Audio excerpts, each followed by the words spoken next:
Um, so what are actually the milestones for 2018? What are the for the coming months? So the milestones for the coming months is we're in talks with new strategic partners that will hopefully allow us to expand our coverage. So previously we had a prototype card. We had a few hundred users using this. I've personally used it to buy some, groceries and London Tube. So You can use it in the UK as a debit card. right. You can use them anywhere with a debit card, but you can charge it with euros and pounds, which means any other currency there will be some foreign exchange. But if you charge those currencies, then you can just you can use it anywhere, but there will be some currency exchange fee, some foreign exchange fee. Yeah. Since just maybe a bad example, but I got some funds on Bitstamp, and then from Bitstamp I loaded into your card, or how does it work? Or Right. It's so you just download the app, you sign up with your email address, and you click top up, and then you get a QR code, a Bitcoin address or Ethereum address, and you basically from Bitstamp you can send it from Bitstamp, but we recommend sending it from a different wallet, like your own wallet rather than exchange. But you can send it from Bitstamp directly to the app, and this will create an order on the Plutus DEX, which is our decentralized exchange. And when this order is matched with somebody who has escrowed euros or pounds, depending on which currency you have chosen, then the order will be matched. And as soon as it's matched, you will see on your phone your balance of, say, 10 euro, 20 euro, whatever you've done at that point. and can I, for instance, I ordered this physical card with 10x, but I'm still waiting for to give it to me. But can I order a physical card at you guys? So we did have the prototype card, but now that we're moving to a new issuer, there will be a few months probably delay until we have new card issuance.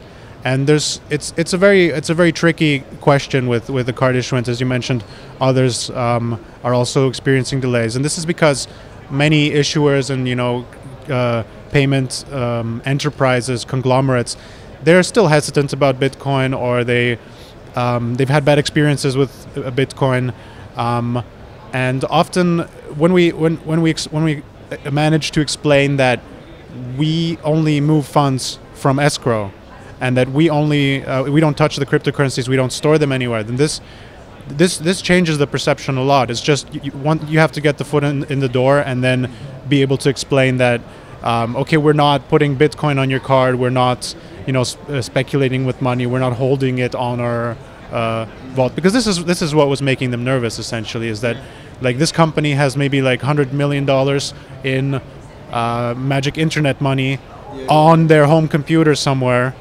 So this was also very, very disconcerting. Right. So the way we made it is just from one user to the other user, and we don't touch the cryptocurrencies. So now we're moving forward, and we're moving forward to new issuer, and we'll be able to issue cards and some other interesting features that will be announced very soon.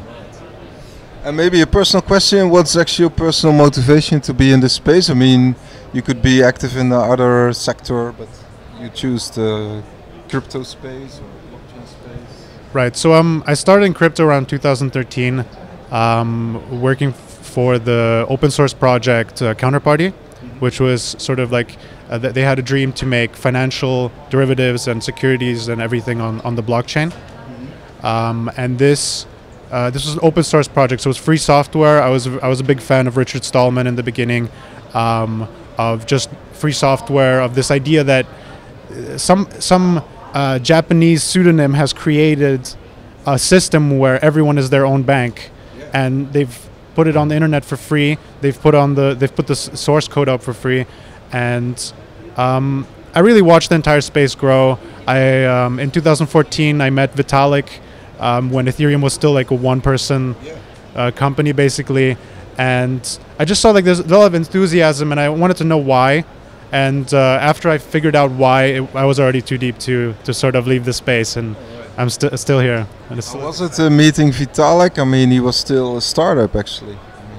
Right. I believe actually like Ethereum was essentially just him giving a PowerPoint presentation. I mean, he came there alone. His presentation basically just had Vitalik Buterin and it didn't have anyone else written on there. He was wearing a shirt that said, "You read my T-shirt. That's enough social interaction for today." So he stood out from everyone else wearing a suit.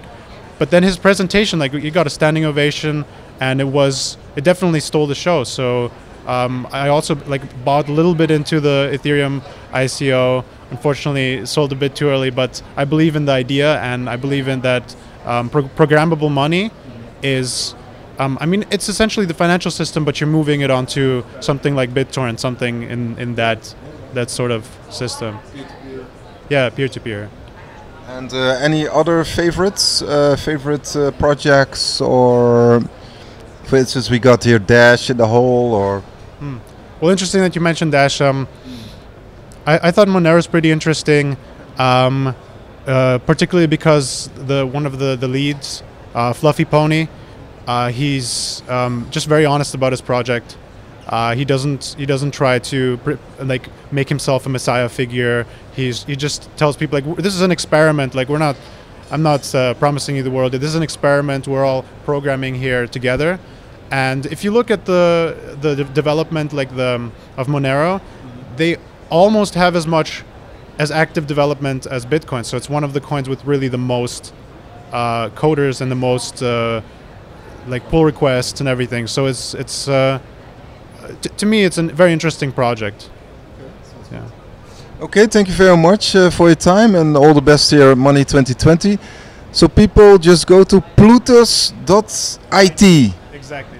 And are you listed anywhere, the token itself, or? Well, we're right now on a few Radar Relay, Ether Delta. We're mostly approaching decentralized exchanges because, centralized exchanges, it's we are in talks in negotiations with exchanges, but this is not really something that we can disclose on account of their terms and conditions. But right now we're on decentralized exchanges, which goes with our own philosophy of peer-to-peer trading. Thank you very much. All right. Yes.